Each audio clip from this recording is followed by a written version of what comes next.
Hello and welcome to High Caliber TV, your source for figure and model updates every Wednesday and Friday. Today on Figure Friday I'm going to be doing a really quick show of the two pairs of US Marines in a firefight in Iraq, Afghanistan, anything up to and including 2005. After 2005 the uniforms changed with the surge and the Marine Corps adopted a bunch of new plate carriers for urban combat, things like that, if that matters to you. So the first kit that I want to show off is this one. This is my absolute favorite because they don't have to be paired with a vehicle. As you know, I'm not much of an armor modeler. I don't do well with things that require months of planning and execution. I prefer to just build figures and be done with them. And this one is really great for that because they don't need to be paired with anything. They can just be shooting over a berm or around a wall. The dude reloading looks like he's really just having a bad day. He's all hunched over. And he is what I really want to talk about because he's wearing something unique that you don't often see on figures in this scale or in any scale, really. It's a really cool detail. It's the Nomex fire-resistant suit that was initially used by flight crews and tank crews. It's still used by them because obviously it's fire-resistant, so when the vehicles catch fire or in a crash, they don't have to worry about getting fried. So with the increased threat of IEDs in urban combat, incendiary devices being used against Marines on foot patrols, they adopted a number of Nomex fire-resistant suits for people who would be standing up in cupolas or in the air sentry hatches on the backs of labs, AAVs, Bradleys. I know Bradleys aren't Marine. You get the idea. So this is really great. He's also got a lot of really cool little details on him. It's what you'd come to expect from Evolution Miniatures. When he's drawing a magazine with his left hand, and the flap for the magazine pouch is molded over his hand, so it's this really sharp detail, and you get the feeling, because a lot of times you'd have to mold that out of something like lead foil or paper, maybe. So with this, it comes already on, and as it's on his hand and his hand is all the way against his vest, it fits in really well and it makes a really complete feel to the figure.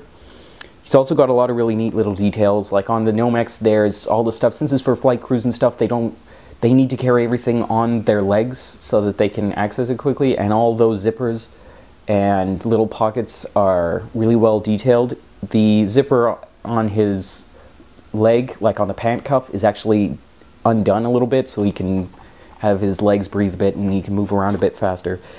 His mate in this kit, the fella shooting, this is such a great thing for me because typically in the past I would always leave, I felt that any figure in an action-oriented pose, like, you know, running or pulling a friend out of a burning tank or whatever, especially shooting poses, sculptors in the past, in my opinion, have always failed to accurately portray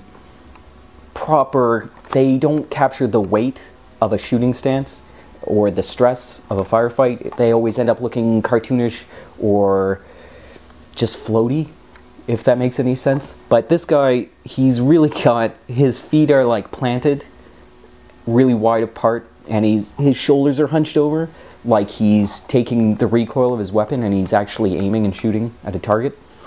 And he fits together really well. I'm working on these at the moment, so I can attest to their quality. The next kit, this one, has the gunner in the copula of the up-armored Humvee. He's firing a 50.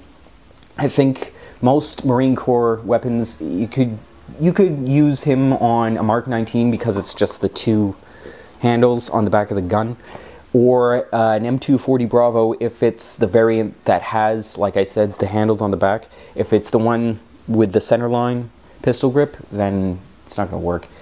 But he's got a really cool detail. He's got his M4s on a 2-point or a single point. It'd be a single point sling that's attached, and it's hanging down the center line of his body just in case he needs to like jump out of the Humvee. He's still got his weapon on him.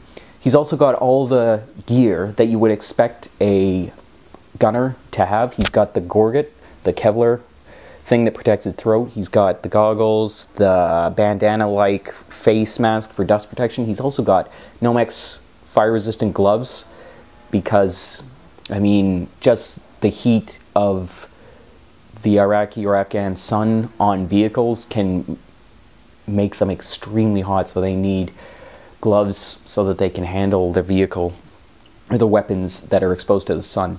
His mate is the NCO or officer. You can tell he's an NCO or he's an officer because the Marine Corps, at least they used to, only equip their NCOs and officers with 40mm and sidearms. It makes sense, you know, because the officers, if they need to deploy flares or smoke for identification from the air, they've got that equipment on them and they don't need to delegate that task. They also, with any army, they're the ones who carry the sidearm. So he's got an M9 on his thigh, and I'm a personal fan of really busy but also very believable equipment setups on Molly gear, and these guys are all wearing interceptor vests, but this guy has got the 40mm M203 rounds up high on the rig for quick access when he's inside of the vehicle. He's also cradling his M4 with the M203 in his left arm like it's a child or something. He's just sort of getting it out of the way while he shouts into the handset. The only thing that this needs to make it complete is a coiled wire that I'll be doing a tutorial, well, Alan will be doing a tutorial in the future, the near future, on how to make these wires from scratch, because they're really cool and they're really actually quite vital for any modern equipment because they're everywhere. So all you'd need is that to really make this complete. Have it draped coming out of the communication rig inside the Humvee. When I'm going to do this, I'm not sure if I'm going to be putting them with a Humvee, because I was thinking of doing something like, I've got the live resin walkabout communication sets that you can have on Molly gear, and I was thinking about having his handset going directly onto his chest rig, so that defeats, you know, you don't need to have the Humvee.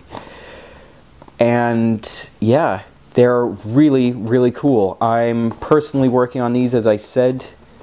They just are waiting for everything else to get off my desk, and then I'll start building them. Some of the things that I would have liked to have seen, or this is just me personally, there's a AT4 heat hanging off the back of the copula, the armor plate, and while that doesn't come with these, you're in luck if you're looking for those, because we actually stock the live resin AT4 heat anti-tank blowpipe tubes, and they're really cool because they get that yellow band around the center or around the end of the pipe, and that sort of adds a bit of color and contrast against the dark green. I'm rambling, so I'll wrap this up. I have a few points that I want to mention. Our aggravating add to cart glitch on our website has finally been fixed. So my sincere apologies to anyone who has been unable to complete a transaction on our website in the past. It's fixed now. Please give us a chance to impress you with our stock selection and our service. Alan and I went to IPMS Seattle on the weekend, and we had a great time. Lots of really cool entries.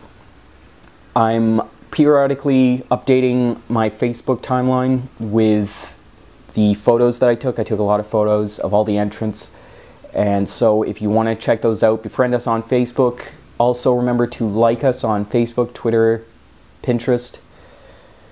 For these figures and many more, be sure to check out highcaliberminiatures.com. I'll put the link in the description below. Our Evolution Miniatures US Marine Corps Pacific Theater giveaway is still going on. All you have to do is place an order any time before the end of June of $60 or more, and your name will be entered in the draw for those 3 kits.